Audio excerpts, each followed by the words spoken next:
Friends, मैं Manish मिनारे welcome करता हूं आज का आपके इस ट्यूटोरियल में। आज हम सीखेंगे कि किस तरह से एमएस वर्ड में हम कॉलम टूल का उपयोग करके हमारे रिसोर्सेज का मैक्सिमम यूटिलाइजेशन कर सकते हैं, मतलब दिए गए संसाधनों का सर्वाधिक उपयोग कर सकते हैं। कैसे कर सकते हैं? सपोज अगर मुझे 1 से 100 तक गिनती अगर लिखनी है अपने एमएस वर्ड डॉक्यूमेंट के अंदर, तो मुझे 1 से 100 तक गिनती लिखने में हो सकता है कि 20 से 25 तक की गिनती में मेरा एक पेज कंप्लीट हो जाए, और बाकी के 100 तक लिखने के लिए मुझे 4 से 5 पेज यहाँ पे यूज करने पड़े। तो 4 से 5 पेज मेरे वेस्टेज हो रहे हैं, प्लस अगर मैं उनको प्रिंट देता हूँ तो 4 से 5 पेजेस वेस्ट होंगे, हार्ड कॉपी पेजेस, और उनको मुझे कैरी करना भी थोड़ा सा टिपिकल हो जाएगा। तो क्यों ना अगर वो 100 तक की गिनती एक पेज पर आ जाए तो कितना अच्छा रहेगा। तो कॉलम टूल जो है आपकी हेल्प करता है कि आप ज्यादा से ज्यादा कंटेंट एक ही पेज पर ले पाए। तो अपन प्रैक्टिकली इसको करके देखते हैं कि किस तरीके से ये सब होगा, घटित होगा।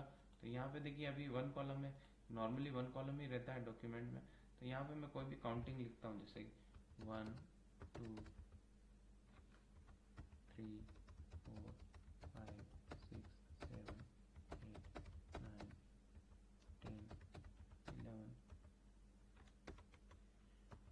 12 13 14। ये देखिए जैसे ही पेज खत्म हुआ और काउंटिंग कहाँ चली गई, अगले पेज पर। तो एक पेज में मान लो 14 15 20 25 जितनी भी काउंटिंग है ये, तो बाकी की काउंटिंग के लिए हमें नेक्स्ट पेज लेना पड़ेगा। तो इससे हमारे 4 से 5 पेज कम से कम वेस्ट हो जाएंगे। तो ऐसा नहीं हो, हम पूरी की पूरी काउंटिंग अगर एक पेज पे लिखना चाहते हैं तो इसके लिए हमको कॉलम टूल का उपयोग करना पड़ेगा। कॉलम टूल, ये देखिए कॉलम टूल, ये यहाँ गया मैं कॉलम टूल, और यहाँ पे मैंने ले लिया 2 कॉलम। 2 कॉलम यहाँ पे जैसे ही मैंने लिए, और ये देखिए अगली काउंटिंग मेरी नेक्स्ट पेज पे आ गई, नेक्स्ट कॉलम में आ गई। लेकिन मैं यहाँ 100 तक गिनती लिखना चाहता हूँ और कॉलम्स बढ़ाना चाहता हूँ। यहाँ पे देखिए 3 कॉलम्स भी है, लेफ्ट राइट 3 कॉलम लूंगा तो यहाँ पे 3 कॉलम आ जाएंगे, ये 3 कॉलम आ गए। लेकिन मैं और कॉलम्स चाहता हूँ, तो मैं कॉलम टूल में जाकर के मोर कॉलम्स में जाकर के और यहाँ पे मैनुअली जो है कॉलम्स की संख्या बढ़ा देता हूँ। ये देखिए मैंने मैनुअली कॉलम की संख्या बढ़ा दी है। अब मैं यहाँ पे कुछ भी लिखूंगा, कॉलम फुल होते ही ये देखिए कुछ भी काउंटिंग में लिख रहा हूँ तो वो ऑटोमेटिकली, अभी हमारे पास में इतना टाइम नहीं है कि हम पूरा 100 तक गिनती लिखें, लेकिन मैं आपको प्रैक्टिकली जो सिनेरियो है वहाँ पे ये बता रहा हूँ कि जैसे ही हमारा पेज खत्म होता है तो हमारी गिनती अगले पेज पर नहीं जा रही है, बल्कि उसी पेज पर नेक्स्ट कॉलम में शिफ्ट हो रही है। अच्छा, और इसकी कॉलम टूल की खासियत क्या है कि जब तक आपने कितने ही कॉलम क्यों नहीं लिए हो, 3 कॉलम लिए हो, 4 कॉलम लिए, 2 कॉलम लिए हो, जब तक पहला कॉलम फुल नहीं हो जाता है दूसरा कॉलम में कर्सर नहीं जाएगा, दूसरा फुल नहीं होता तो तीसरे में नहीं जाएगा, तीसरा नहीं होगा तो चौथे में नहीं जाएगा, चौथा नहीं होगा तो पांचवें में नहीं जाएगा। मतलब कहने का तात्पर्य ये है कि सभी कॉलम में एक साथ वर्किंग नहीं की जा सकती है। जब एक कॉलम हमारा फुल हो जाएगा तो उसके नेक्स्ट कॉलम में हम जा पाएंगे। तो यहाँ पे अगर आप देखें तो हमारे सारे के सारे कॉलम में हमने गिनती जो कि 4 से 5 पेज पे जाने वाली थी, जो हमारा कंटेंट जो 4 से 5 पेज पे जाने वाला था उसको हमने एक पेज पर एडजस्ट कर लिया। तो है ना कमाल का मजेदार टूल कि हम अधिकतम हमारा डॉक्यूमेंट, हमारा डेटा को कम से कम पेजेस में एडजस्ट कर सकते हैं। पेज की बचत और मेंटेनेंस की बचत, की हमको ज्यादा कैरी नहीं करना पड़ेगा ज्यादा पेजेस को। चलिए ठीक है। लेकिन यदि कोई यूजर ये चाहता है कि नहीं, मुझे जैसे मैंने 3 कॉलम लिए हैं तो तीनों कॉलम में मुझे अलग अलग कार्य करना है और एक साथ कार्य करना है, तो नॉर्मल कॉलम टूल से तो ये संभव है नहीं है। क्योंकि नॉर्मल कॉलम टूल में क्या होता है कि जब तक एक कॉलम पूरा नहीं होता है तब तक दूसरे कॉलम में कार्य नहीं किया जा सकता है, और दूसरा पूरा नहीं होता है तो तीसरे में कार्य नहीं किया जा सकता है, जैसे कि अपन ने देखा है। तो कॉलम ब्रेक पढ़ने से पहले इसके लिए हमें क्या करना पड़ेगा, सारे कॉलम्स को आपस में ब्रेक करना पड़ेगा, तोड़ना पड़ेगा।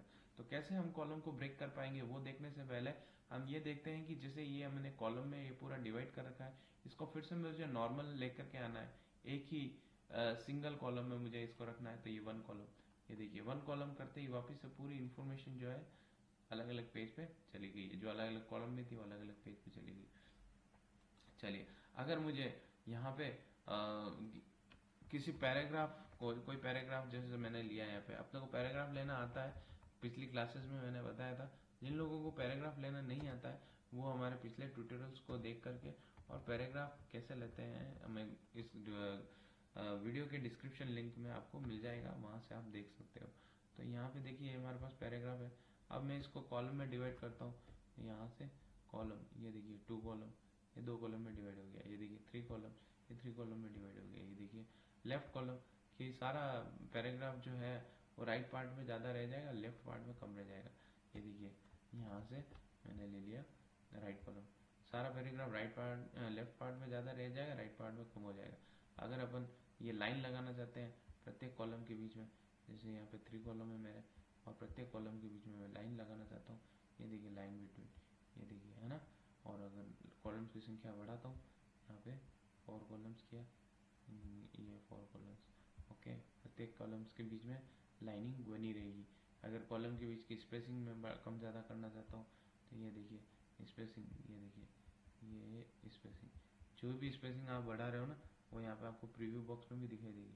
ये देखिए कितनी स्पेसिंग हो गई है ना। अब इन लाइन को मैं हटाना चाहता हूँ, फिर से मोर कॉलम्स, ये लाइन बिटवीन हटा दिया, ओके पे क्लिक कर दिया, ये लाइन हट गई। अब वापस कॉलम को नॉर्मल करना चाहता हूँ, ये एक कॉलम हो गया, फिर से इसको पूरे को हटाना है, डिलीट किया। अब देखिए अब मैं इसी डॉक्यूमेंट को 3 कॉलम में डिवाइड करके तीनों में अलग अलग कार्य करना चाहता हूँ। तो इसके लिए सबसे पहले मुझे कॉलम लेना पड़ेगा, ये मैंने 3 कॉलम ले लिए, ठीक है। अब यहाँ पे मैं लगाता हूँ ब्रेक्स टूल का उपयोग करता हूँ। ब्रेक्स में जाकर के कॉलम ब्रेक, पहले कॉलम से दूसरा कॉलम अलग हो गया, फिर से ब्रेक्स में जाकर के कॉलम ब्रेक, ठीक है, दूसरे कॉलम से तीसरा कॉलम अलग हो गया। मैं यहाँ पे फर्स्ट कॉलम में आया और यहाँ पे मैंने जैसे कुछ भी लिखा quick brown fox jumps over the lazy dog, ठीक है। एट द सेम टाइम मैं दूसरे कॉलम में भी वर्क कर सकता हूँ, जबकि पहले क्या हो रहा था कि एक बार में एक कॉलम पे ही कार्य कर पा रहे थे और जब तक वो फुल नहीं हो रहा था तब तक दूसरे कॉलम पे कार्य नहीं कर पा रहे थे, है ना। लेकिन अब ये देखिए मैं यहाँ पे दूसरे कॉलम में भी वर्क कर पा रहा हूँ उसी सेम टाइम पे, ठीक है। फ़ॉन्ट वगैरह भी बदल देता हूँ, यहाँ से मैं ये अल्जेरियन ले लिया मैंने।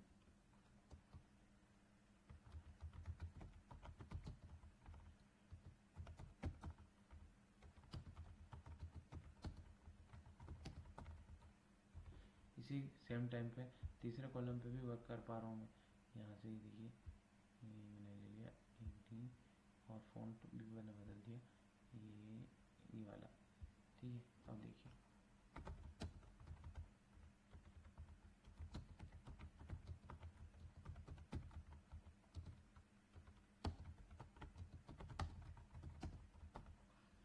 तो ऐसा नहीं है कि अपन सीक्वेंस में ही काम कर पाएंगे। जब मेरी मर्जी करेगी, जब मेरी मन करेगा, मैं ये दूसरा कॉलम है, जब मेरा मन करेगा तब मैं पहले कॉलम में चला जाऊंगा,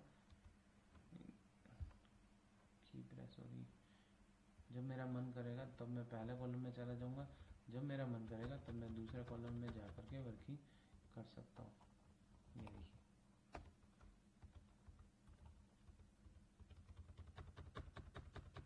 ये पहला कॉलम में जाकर आराम से इजीली वर्क कर पा रहा हूँ और दूसरे कॉलम में गया, ये दूसरा कॉलम, तीसरा कॉलम में चला गया हूँ, ये दूसरा कॉलम,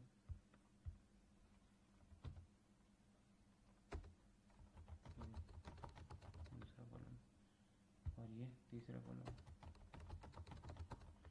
ठीक है। तो यूज़र जो है उसके ऊपर कॉलम ब्रेक लगाने से आप कोई बाउंडेशन नहीं है कि आप पहले पहला कॉलम पूरा कीजिए फिर दूसरे कॉलम में जा पाओगे, ऐसा नहीं। तीनों कॉलम में अलग अलग काम कर पा रहा हूँ और एक साथ कर पा रहा हूँ। तो ये था हमारा कॉलम टूल और column break tool. I hope कि आपको समझ में आया होगा। इस वीडियो के रिगार्डिंग यदि आपके दिमाग में कोई भी डाउट है, कोई भी क्वेरी है, कोई भी सजेशन है, या आप और भी इस तरह के इंटरेस्टिंग वीडियोस देखना चाहते हैं, यूजफुल वीडियोस देखना चाहते हैं, तो नीचे डिस्क्रिप्शन बॉक्स में कमेंट कर सकते हैं। लाइक करें, शेयर करें, सब्सक्राइब करें। अभी के लिए इतना ही। नेक्स्ट क्लास में और भी अच्छे वीडियोस के साथ में मैं आपके सामने प्रस्तुत होऊंगा। तब तक के लिए